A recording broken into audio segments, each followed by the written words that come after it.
पूर्व श्लोकों में,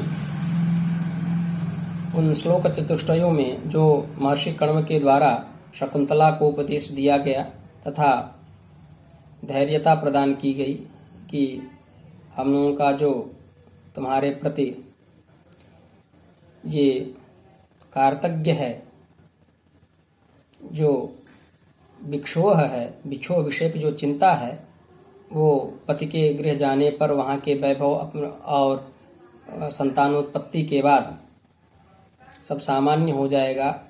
हम लोगों की विरह वेदना तुमको नहीं कष्ट देगी इत्यादि सब वर्णन कर दिया गया वीतराग महर्षि कण्व ऋषि के द्वारा।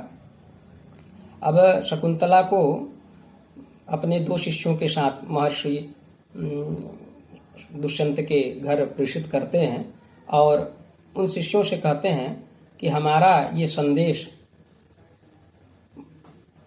महाराज दुष्यंत से आप लोग कहिएगा। इस संदेश में उनके कर्तव्यों के विषय में भी महर्षि कण्व ऋषि बताए हैं कि उनका क्या कर्तव्य है अपने पत्नी के प्रति। तो चलिए उन सब बातों को जानते हैं हम लोग श्लोक के माध्यम से। महर्षि कण्व ऋषि कहते हैं कि अस्मान् साधु विचिन्त्य संयमधुना नुच्चैकुलं चात्मनः त्वय्यस्या कथमप्यबान्धव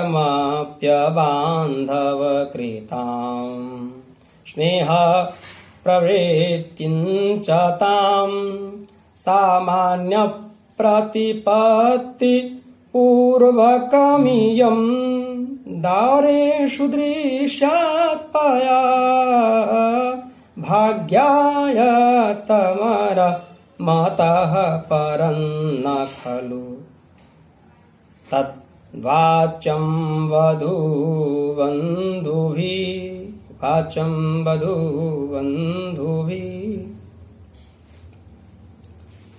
एतस्य व्याख्या अर्थञ्च इत्थमस्ति। महर्षि कण्व ऋषि कह रहे हैं कि असमान साधु विचिन्त्य का अन्वय तीनों पंक्तियों में चलेगा, गतार्थ होगा तीनों पंक्तियों के साथ, उसका अर्थ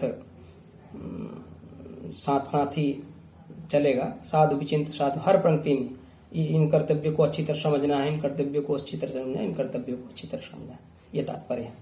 तो असमान महर्षि कण्व ऋषि कह रहे हैं कि हम लोगों के पास संयम रूपी ही धन है, हम लोग तपस्वी हैं, संयम रूपी धन है, हम आपको दहेज में कुछ नहीं दे सकते।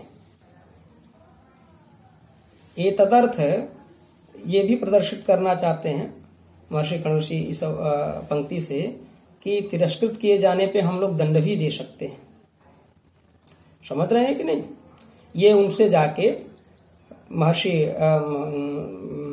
महाराज दुष्यंत से कहना कि हम में गूढ़ दाहात्मक तेज भी है, अगर हमारी शकुंतला को आपके द्वारा तिरस्कृत होना पाया जाएगा तो हम लोग वो भी करने में सामर्थ्यवान है। ये अच्छी तरह आप समझ ले, साधु विचिंत्य। और क्या बोध करा रहे हैं?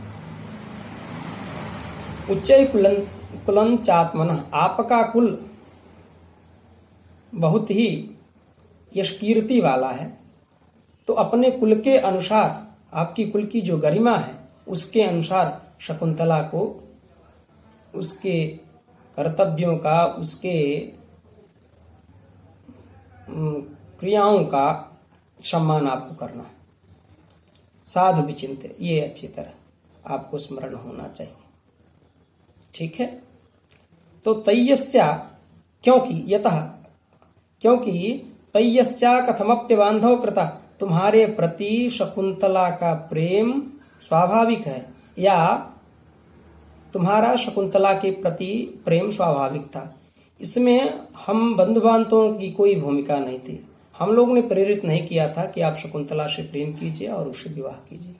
तो आपका दायित्व बनता है। आजकल जैसे लोक में होता है कि कन्या का परीक्षण करने के लिए घर के बंधु बांधव या आचार्य आदिगण जाते हैं तो भविष्य में किंतु परंतु की बात आती है तो सब आक्षेप करते हैं, कन्या वर या कन्या आक्षेप करते हैं आप लोग ने ऐसा करा दिया, या वर कहता है आप लोग ने ऐसा कर दिया, नहीं हम तो बिल्कुल इस पक्ष में नहीं थे। ये सारी बातें जो आजकल हो रही हैं तो वही बात महर्षि कण्व ऋषि बताने कि ऐसा आप आक्षेप नहीं कर सकते। साधु विचिंत, इसको भी आपको ध्यान में रखना होगा कि आपकी प्रीति या शकुंतला की प्रीति ये आप लोगों की सोहित प्रीति है, स्वाभाविक प्रीति है, इसमें किसी का हस्तक्षेप नहीं है। तो इसकी प्रीति का सम्मान करना आपका दायित्व है, आपका कर्तव्य है। ये साधु विचिंत अच्छी तरह आप समझिएगा। पुनः आगे कहते हैं सामान्य प्रतिपत्ति पूर्वकमियम दारेषु दृश्यात्वया। सामान्य स्त्रियों को जो मान सम्मान मिलता है उसी तरह इस शकुंतला के प्रति भी हम लोग अपेक्षा करते हैं। आपकी जैसा कि पूर्व श्लोकों में बताया गया कि राजाओं की रानियां एक से अधिक होती थी, तो उसमें भी ये शकुंतला को आप सम्मान दीजिए, हम लोग यही अपेक्षा करते हैं आपसे। क्योंकि भाग्या इससे अतिरिक्त भाग्या यत्यमतः परं न खलु तत् वाच्यम वधु बंधु, इससे अतिरिक्त हम लोगों के अधिकार में कुछ नहीं। मतलब हम लोग आपसे यही इच्छा व्यक्त कर सकते हैं, क्योंकि इसके अतिरिक्त हम लोगों का कुछ कहने का अधिकार नहीं है। इसके अतिरिक्त को शकुंतला के भाग्य पर निर्भर करता है कि उसके भाग्य में विधाता ने क्या लिखा है। अगर उसका भाग्य विधाता बहुत सुंदर विधान किया होगा तो स्वयं ही उसका उपभोग करेगी, अन्यथा उसमें हम लोगों का कोई अधिकार नहीं है कि हठात आपसे ये सब कार्य। लेकिन इतनी पूर्व की जो बातें हैं, 3 पंक्तियों में जो बातें हैं, आपके नैसंसर्गिक प्रेम का शकुंतला का, आपके प्रति नैसंसर्गिक प्रेम का, और हमारे द्वारा न प्रेरित किया हो इत्यादि सभी बातों को ध्यान में रखते हुए आपको इन सभी बातों का निर्वहन करना होगा। यही हमारा संदेश जो है राजा दुष्यंत से आप लोग कहिएगा। ऐसा कह के महर्षि कण्व ऋषि शकुंतला को आज्ञा देते हैं। धन्यवाद।